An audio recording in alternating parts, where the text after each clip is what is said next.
अब मैं आपको बताता हूं, उत्तर प्रदेश में फटे हाल है कांग्रेस, और उत्तर प्रदेश में जानबूझकर राहुल की तुलना राम से की गई, क्योंकि 24 में राम के नाम का ही सहारा है। ये मैं क्यों कह रहा हूं, देखिए अब आपको मैं हकीकत बताने जा रहा हूं। 2024 के चुनाव में वक्त कम बचा है, अब कांग्रेस को लग रहा है राम का नाम नहीं लिया तो बंटा धार तय है। जरा नतीजे देखिए, पिछले 20 साल के नतीजे में कांग्रेस के आपको दिखा रहा हूं। 2004 में कांग्रेस के पास थी 9 सीटें और बीजेपी के पास 10 सीटें, सिर्फ 1 सीट ज्यादा थी।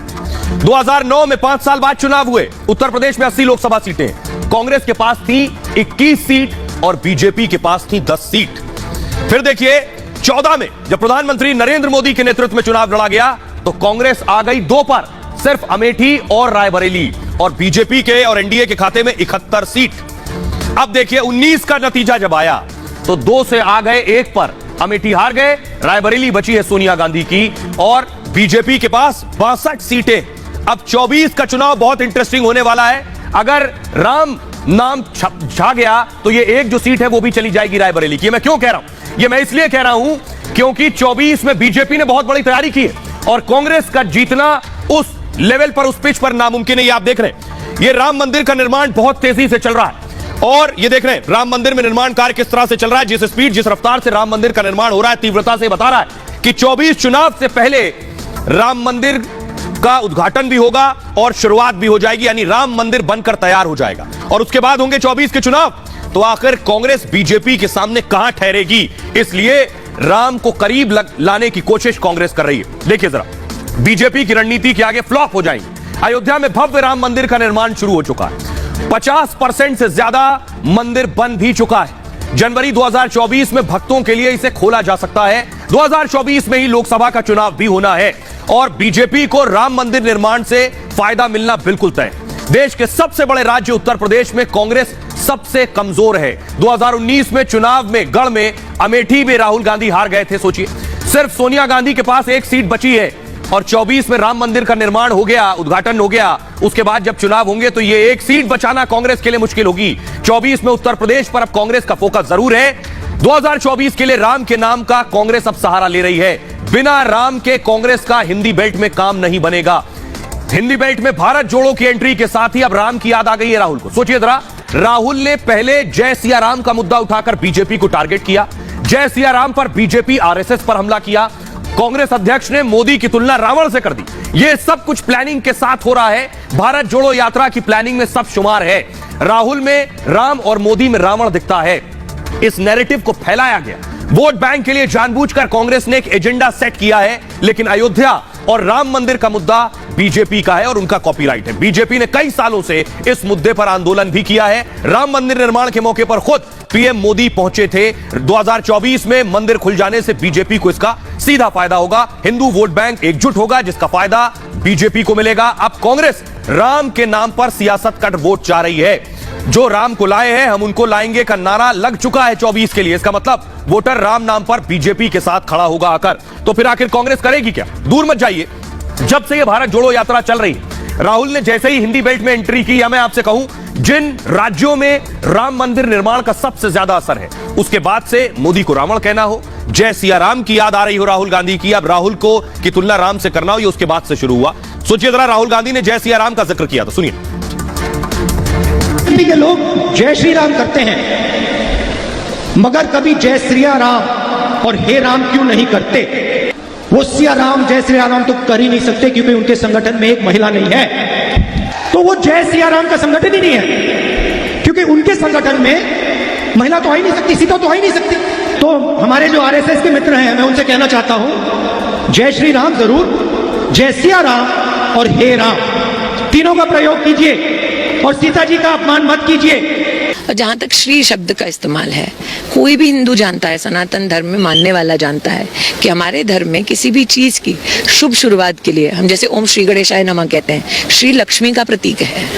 तो पता नहीं किसने उनको सनातन धर्म की अचानक इतनी जानकारी दी है। शायद ये जानकारी ना दी हो, तो अगर वो नहीं चाहते कि माँ के उस स्वरूप की पूजा करे हिंदू, तो आकर हिंदुओं को बताए। क्यों कांग्रेस अब राम नाम जप रही है, ये आपको बता रहा हूं। पूरी हिंदी बेल्ट में जहां जहां राम मंदिर का प्रभाव है, वहां कांग्रेस की हालत मैं आपको बताने जा रहा हूं। राम मंदिर निर्माण पूरा होगा, जिन राज्यों में इसका असर होगा वहां अभी 19 के चुनाव में कांग्रेस की स्थिति क्या है देखिए जरा। उत्तर प्रदेश में कांग्रेस के पास 1 सीट, बीजेपी के पास 62 सीट, यहां भी बेड़ा गर्क है। बिहार में देखिए जरा, बिहार में 40 लोकसभा सीटें, कांग्रेस के पास 1 सीट, बीजेपी के पास 17 सीटें हैं बिहार में। मध्य प्रदेश में 29 सीटों में कांग्रेस के पास 1 है और बीजेपी के पास 28। ये वो राज्य है जहां राम मंदिर निर्माण का और राम जी का सबसे ज्यादा असर होगा। गुजरात में 26 में से कांग्रेस के पास 0 और बीजेपी के पास 26 है। अगला राज्य है राजस्थान, 25 सीटें राजस्थान में, बीजेपी के पास 25 और कांग्रेस के पास 0 है। ये वो राज्य है 2024 में मंदिर बनने के साथ ही इन पर प्रभाव होगा। दिल्ली में 7 सीटें, 7 की 7 बीजेपी के पास, कांग्रेस के पास अंडा है यहां भी। हरियाणा में 10 सीटें, कांग्रेस के पास 0 है, बीजेपी के पास 10 सीटें, 10 में से 10। झारखंड में 14 में बीजेपी के पास 12 है और कांग्रेस के पास 1 सीट है। ये जो आंकड़े, छत्तीसगढ़ देखिए, 11 में से 9 बीजेपी के पास है, 2 कांग्रेस के पास है। ये तब है जब राम मंदिर का निर्माण नहीं हुआ था। निर्माण के बाद सोचिए इन राज्यों में क्या असर होगा। हिमाचल प्रदेश में 4 सीटें, 4 की 4 बीजेपी के पास, कांग्रेस 0 है। ये मैं ऐसे ही नहीं कह रहा हूं और यही वजह है कि इसीलिए कांग्रेस को अगर आप देखिए तो राहुल गांधी को कभी योगी कह रहे हैं, कभी तपस्वी कह रहे हैं। क्यों? क्योंकि उन्हें पता है इन राज्यों में योगी, तपस्वी और राम भक्त बनकर ही इन्हें वोट मिलेगा। सुनिए जरा। एक नौजवान व्यक्ति ये कहता है कि मैं अब तपस्या करूंगा, मैं 3000 किलोमीटर चलूंगा और तपस्या करूंगा कि ये देश टूट ना पाए, ये देश खंडित ना हो, हम सब एक रहें। तपस्या होती है, राजनीति होती है। अगर देश नहीं रहा तो हम क्या चुनाव लड़ेंगे और क्या चुनाव जीतेंगे। राहुल गांधी निश्चित तौर से योगी हैं, वो योगा करते हैं, इसीलिए उनके अंदर ये ताकत है कि वो इस ठंड के अंदर, जब बीजेपी के लोग बाहर सड़कों पे बगैर कंबल के निकलने की हिम्मत नहीं करते, बगैर कोट के निकलने की हिम्मत नहीं करते, वो एक टी-शर्ट में घूम रहे हैं। अब आप सुन रहे हैं, पूरी कांग्रेस की टीम, पूरी राहुल की टीम राहुल को एक तपस्वी, योगी साबित करने और घोषित करने में जुट गई।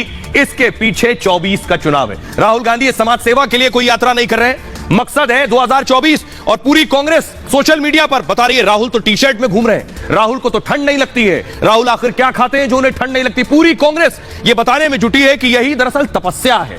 राहुल एक तपस्या में लीन और विलीन है, इसलिए जो तपस्वी होता है वो सब कुछ भूल जाता है, इसलिए ठंड नहीं लग रही। अगली तस्वीर दिखाइए जरा। सोशल मीडिया पर एक ही बात है कि आखिर राहुल को ठंड नहीं लग रही। देखिए जरा, मैं अब आपको बताने जा रहा हूं क्या लिख रहे हैं पिलर ग्राफिक्स से, क्या लिख रहे हैं बार बार कि आखिर राहुल को ठंड क्यों नहीं लग रही है। देखिए, चेहरे का तेज और माथे का तिलक बता रहा है भारत जोड़ने का लक्ष्य लिए एक तपस्वी आ रहा है। सलमान खुर्शीद लिख रहे हैं राहुल गांधी असाधारण मनुष्य हैं, हम ठंड में ठिठुर रहे हैं और हम जैकेट पहन रहे हैं, राहुल टी-शर्ट में बाहर जा रहे हैं। क्या साबित करना चाहते हैं कांग्रेस के नेता? वो एक योगी की तरह हैं जो अपनी तपस्या ध्यान से कर रहे हैं। राहुल गांधी, जयराम रमेश लिख रहे हैं राहुल गांधी की चमड़ी की बात कर रहे हैं वो, और इसी कारण उन्हें ठंड नहीं लगती है। ऋतु चौधरी लिख रहे हैं दिसंबर की कड़कड़ाती ठंड में केवल एक टी-शर्ट पहने अल सुबह यात्रा पर चलने वाला कोई योगी ही हो सकता है। ये जो सारे बयान और ट्वीट हैं ये बता रहे हैं कि कैसे राहुल को कोशिश की जा रही है 24 में तपस्वी, योगी और राम भक्त बनाकर पेश करने की। लेकिन ये काम करेगा क्या? जरा सुनिए बीजेपी क्या करेगी।